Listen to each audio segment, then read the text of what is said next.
আসসালামু আলাইকুম। আজকে আমরা জামার কাটিং দেখব। এটা হচ্ছে জামার পিছনের পার্ট। এটা মাঝখান বরাবর দুই ভাগে ভাঁজ করে নিলে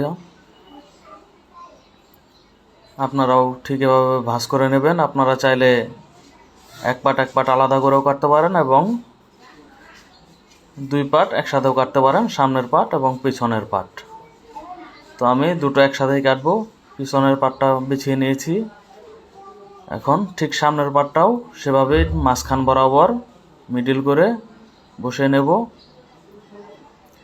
আমি নিচের কাজটা ঠিক রাখছি এবং উপর দিয়ে ছেড়ে দিচ্ছি, কারণ নিচের কাজটা আমার আগে মিলাতে হবে।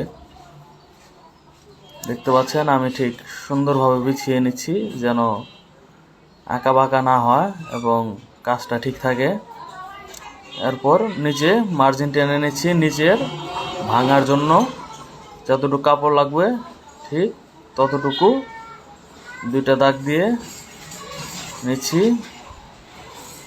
দাগের নিচে বাড়তি অংশটুকু আমার ভাঙার জন্য রেখেছি। এখন নেব আমি গিয়ারের মাপ। আমার গিয়ার আছে 26 ইঞ্চি, তো 26-এ একটা মার্জিন করলাম এবং বাড়তি সাইড সিমের জন্য একটা মার্জিন। এখন এই দাগ থেকে আপনি আপনার লম্বাটা নেবেন। তো আমার মোট লম্বা আছে 43, আমি হাফ ইঞ্চি বাড়তি নিচ্ছি শোল্ডারের জন্য। এখন বরাবর একটা মার্জিন টেনে নিচ্ছি। এখন এখান থেকে আমি কাঁধের মাপ নেব। আমার কাঁধ আছে 14 ইঞ্চি, তো আমি 7 ইঞ্চিতে মার্জিন দিচ্ছি এবং এখান থেকে নিচ্ছি আরমোলও নিলাম 7 ইঞ্চি এবং ঠিক কাঁধ থেকেই বরাবর আমার কোমরের যে হিপ যেখান থেকে কাটা হবে সেখানে মাপ নিচ্ছি 19.5 ইঞ্চি। তো আমি এই দুইটা দাগে মার্জিন করে নিচ্ছি, আরমোলের দাগ এবং হিপের দাগ। তো এই দুইটা দাগের মাঝখানে আমি আরেকটা দাগ দিয়ে নিচ্ছি, এটা হচ্ছে আমার পেটের মাপ। এখন আমি বডির মাপ দিয়ে নিচ্ছি। আপনারা আপনাদের বডি অনুযায়ী সেটা কাট করে নেবেন। আমি আমার বডির মাপ অনুযায়ী কাট করে নিচ্ছি। এই 3টা দাগ হয়ে গেছে। এখন শেপ কাট দিয়ে 3টা দাগ কীভাবে মার্ক করবেন সেভাবে দেখছি। শেপ কাট দিয়ে প্রথমে এই 2টা দাগ মিলিয়ে নেবেন, এরপর শেপ কাটটা ঘুরিয়ে অপর পাড়ের এই দাগটা মিলিয়ে নেবেন এবং এই নিচ থেকে যে আপনার নিচে গিয়ারের পর্যন্ত গিয়েছে সেই গিয়ার পর্যন্ত আপনি একটা মার্জিন টেনে নেবেন। হচ্ছে আমার জামার কাজ শেষ। এখন কাট করে নিচ্ছি। আমি গলাটা পরে বানাবো, সেজন্য গলার অংশটুকু বাদ রাখলাম। এখন শোল্ডারটা কেটে নিয়েছি। এখন আরমোল কাটছি। দুই পার্ট একসাথে কাটছি, তাই একটু আরমোলটা বাড়তি রাখছি।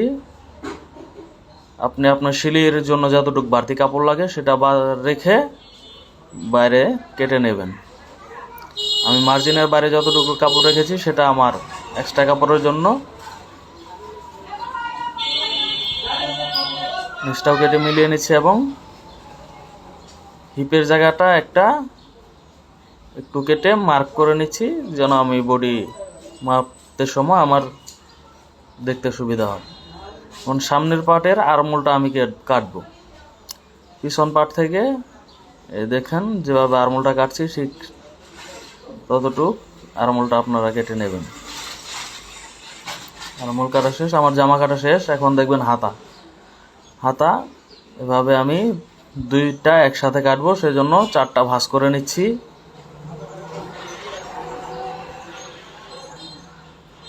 এভাবে কাটলে আপনাদের সুবিধা হবে। এরপরে যদি আপনাদের কোনো কিছু বুঝতে সুবিধা হয় আমাকে নক করলে আমি বুঝিয়ে দেব। আমি হাতার মোট লম্বাটা নিচ্ছি, লম্বার চেয়ে হাফ ইঞ্চি বাড়তি নিচ্ছি।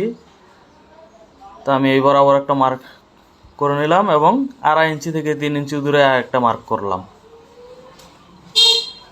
এখন আমি হাতার মোহরি নিচ্ছি। আমার হাতার মোহরি আছে 11.5। আমি 11.5 মার্ক করে বাড়তি একটা মার্ক করে নিলাম, সেটা এক্সট্রা কাপড়ের জন্য। তো আমি আরমোল নিয়েছিলাম 7, এখানেও 7 নিলাম। এই বাড়তিটুকু আমার এক্সট্রা কাপড়। তো দেখেন পরে আপনার শেপ কাট দিয়ে এভাবে দাগ দিয়ে নেবেন। দাগ দিয়ে নিলেই আপনাদের হাতাটা দেখতে পারবেন একটা শেপ অনুযায়ী আসছে। এবং এখান থেকে আপনি এভাবে একটা দাগ দিয়ে নেবেন। নতুনরা দাগ দিয়ে নিলে আপনাদের কাটতে সুবিধা হবে। এখন আপনি সেই দাগ অনুযায়ী বরাবর কাট করে নেবেন এবং বাড়তি কাপড়টা রাখবেন।